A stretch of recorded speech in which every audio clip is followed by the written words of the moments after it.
ఉంది. ఇక్కడ గొప్ప కార్పొరేషన్ స్థాయిలో ఉన్నటువంటి రాజమండ్రి ఏదో ఒక పల్లెటూరులో ఉన్నట్టు మిగతా ఇంజనీరింగ్ టెక్నాలజీ తెలిసినటువంటి వాళ్ళు కానీ, అదేవిధంగా ఈ సోకాల్డ్ ఈ ఓఎన్జీసీ టెక్నీషియన్స్ కానీ రాజమండ్రిలో ఉండడానికి ఇబ్బంది ఉంది. చెన్నైలో ఆఫీస్ పెట్టుకొని ఈ ప్రాంతాన్ని ఘోరంగా అభివృద్ధిలో ఘోరమైనటువంటి పరిస్థితులు తొక్కేస్తున్నారు. ఇక్కడ వెలకట్టలేనటువంటి సంపద ఈ ప్రాంతం నుంచి పట్టిపోతున్నారు. ఈ ప్రాంత అభివృద్ధికి ఏమాత్రం కృషి చేస్తలేదు. అలాగే అడ్మినిస్ట్రేటివ్ ఆఫీస్ ఇక్కడ ఉంటే ఈ చుట్టుపక్కల ఒక ప్రభుత్వ రంగ కార్యాలయం ఉన్న చుట్టుపక్కల అనేక రకాలుగా వాల్యూ పెరుగుద్ది, ల్యాండ్ వాల్యూ పెరుగుద్ది. అలాగే చిన్న చిన్న బిజినెస్లో రొటేట్ అవుతాయి. ఇవేమీ ఆలోచిస్తలేదు. ఉమ్మడి గోదావరి జిల్లా నుంచి గొప్ప వాల్యుబుల్ సోర్సెస్ ఉన్నటువంటిది, అపార ఖనిజ సంపద ఉన్నటువంటి ఈ ప్రాంతానికి తీవ్రంగా అన్యాయం జరుగుతుంది. ఈ ప్రాంతాల నుంచి కనీసం సమర్థవంతమైనటువంటి ఒక్క నేత లేడు. ఆ ప్రైవేట్ మాఫియాకి, ఈ ఆయిల్ మాఫియాకి, ఈ గ్యాస్ తరలించిపోతున్నటువంటి ఈ మాఫియాకి భజన చేయడానికే ఇక్కడ ఉన్నటువంటి పార్లమెంటేరియన్లు కానీ, అలాగే అసెంబ్లీకి నాయకత్వం వహిస్తున్నటువంటి వాళ్ళు కానీ ఈరోజు చోద్యం చూస్తున్నారు. కేవలం వాళ్ళు అవినీతి ముడుపులు తీసుకుంటూ ఈ ప్రాంతానికి, ఈ ప్రాంత ప్రజానికానికి తీవ్రమైనటువంటి అన్యాయం చేస్తున్నారు.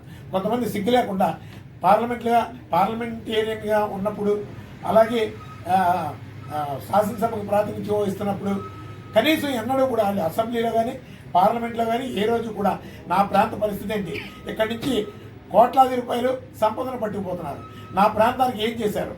అదే విధంగా 12th ఫైనాన్స్ కమిషన్ కేంద్ర ప్రభుత్వం చట్టబద్ధమైనటువంటి హక్కు మనకి 12th ఫైనాన్స్ కమిషన్ ప్రకారం 50% ఆ లాభాల్లో వాటా కేంద్ర ప్రభుత్వం ఆ రోజు మనకి హామీ ఇచ్చింది. అంటే 50% వాటా దేనికి ఇచ్చింది? ఆంధ్రప్రదేశ్ అభివృద్ధి కోసం ఇచ్చింది. మరి ఈ రోజు వరకు కనీసం ₹1 ఇవ్వలేదు. మరి దీని నిమిత్తం చట్టబద్ధమైనటువంటి హక్కులు కూడా అడిగేటటువంటి దమ్మున్నటువంటి నేత ఈ రెండు రాజకీయ పార్టీల్లో లేరు. ఈ రెండు పార్టీలు కూడా కేవలం చక్కభజన చేస్తూ, ప్రజలను మోసం చేస్తూ, ఏదో తూతు మంత్రంగా ప్రకటనలు జారీ చేస్తూ ప్రజలను మభ్యపెట్టడం తప్ప ప్రజల కోసం కానీ, ఈ ప్రాంత ప్రజల భవిష్యత్తు కోసం కానీ ఎవరూ ఆలోచిస్తలేరు. వీళ్ళకి రాజకీయ ఉనికి చాటుకోవడమే ప్రధాన లక్ష్యంగా ముందుకు పోతున్నారు. అసలు మన రాష్ట్రం పరిస్థితి కొన్నాళ్ళకి కోనసీమ కనబడేటటువంటి పరిస్థితి ఉండదు. ఒకప్పుడు ఈ సినిమా ఏదో కలేజా సినిమా ఏదో ఉంది. ఆ కలేజా సినిమాలో ప్రకాష్ రాజ్ అనే వ్యక్తి మొత్తం పాడి అనే ఒక గ్రామాన్ని మొత్తం తుడిచేద్దామనే ఉద్దేశంతో అక్కడ లేనిపోయినటువంటి ఒక విషవాయువుల్ని సృష్టిస్తుంటారు. సినిమా కన్నా ప్రమాదకరంగా ఉంది. ఇక్కడ కోనసీమ అంటే ఈ ప్రపంచంలో అత్యంత అద్భుతమైనటువంటి ప్రదేశం. ఈ కేరళలో ఇవన్నీ పనిచేయవు. టూరిజంగా ఎంతో అభివృద్ధి చెందేటటువంటి ఈ ప్రాంతం. అలాగే ఈ చుట్టుపక్కల ఉన్నటువంటి సముద్ర జలాలు ఉన్నాయి, మనకు గోదావరి జలాలు ఉన్నాయి, అలాగే అగ్రికల్చర్ ఉంది. అలా మూడంత డెవలప్మెంట్ అంతా కూడా ఇక్కడ ప్రకృతి ఇచ్చినటువంటి వరం ఈ ప్రాంతానికి. దీనికోసం ఒక్కడ దమ్మున్నవాడు లేడు, సిగ్గున్నవాడు లేడు ఇక్కడ ఈ ప్రాంతం నుంచి నాయకుడు. అనాదిగా ఈరోజు కాదు, ఎన్నాళ్ళ నుంచో. కానీ నా రాష్ట్రం కోసం చట్టసభల్లో ప్రశ్నించేటటువంటి ఒక ప్రజాప్రతినిధి కావాలి. అలాగే ఈ జిల్లా నుంచి, ఉమ్మడి తూర్పుగోదావరి జిల్లా నుంచి, గోదావరి జిల్లాల నుంచి, నా జిల్లాల నుంచి ఎంత పట్టుకుపోతున్నావు, నా జిల్లా పరిస్థితి ఏంటి అని అడిగేటటువంటి నాయకుడు కావాలి. ప్రజల్లో ఈ తరహా ఒక చైతన్యాన్ని ఖచ్చితంగా రాష్ట్రీయ ప్రజా కాంగ్రెస్ పార్టీ తీసుకొస్తుంది.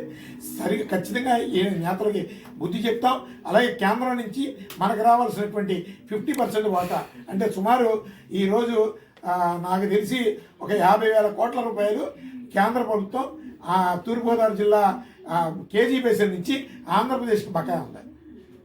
అంటే 50,000 కోట్ల రూపాయలు అంటే ఈరోజు ఆంధ్రప్రదేశ్ భవిష్యత్తు ఎలా ఉంటుందండి? మనకి అప్పులు ఏంటండి? అప్పులు చేస్తూ అభివృద్ధి అని చెప్పుకోవడానికి ఈ నేతలకు సిగ్గులేదు. ప్రజలను మభ్య పెడుతున్నారు. ఖచ్చితంగా భావితరాల భవిష్యత్తుని మనం కాపాడుకోవాల్సినటువంటి అవసరం ఉంది. రాష్ట్రీయ ప్రజా కాంగ్రెస్ పార్టీ ఆంధ్రప్రదేశ్ సంపన్న రాష్ట్రాన్ని నిరూపించడానికి సిద్ధంగా ఉంది. అదేవిధంగా మేము ఎన్నాళ్ళ నుంచి చెప్తున్న కేంద్ర రాష్ట్ర ప్రభుత్వాలకే అనేక సందర్భాల్లో మేము లెటర్లు రాసాం. ఏమంటే మా ప్రాంత ఆంధ్రప్రదేశ్కి ₹200 వంట గ్యాస్ సిలిండర్ని సరఫరా చేయమని చెప్పాం. ఈ రోజుకి అలాగే ఇక్కడి నుంచి పట్టుకుపోతున్నారు గ్యాస్. గుజరాత్, అలాగే కొన్ని రాజకీయ అవసరాలు, రాజస్థాన్ ఆ ప్రాంతాల్లో ఉచిత గ్యాస్ అని చెప్పి అక్కడ ఎలక్షన్ మేనిఫెస్టోలో పెడుతున్నారు.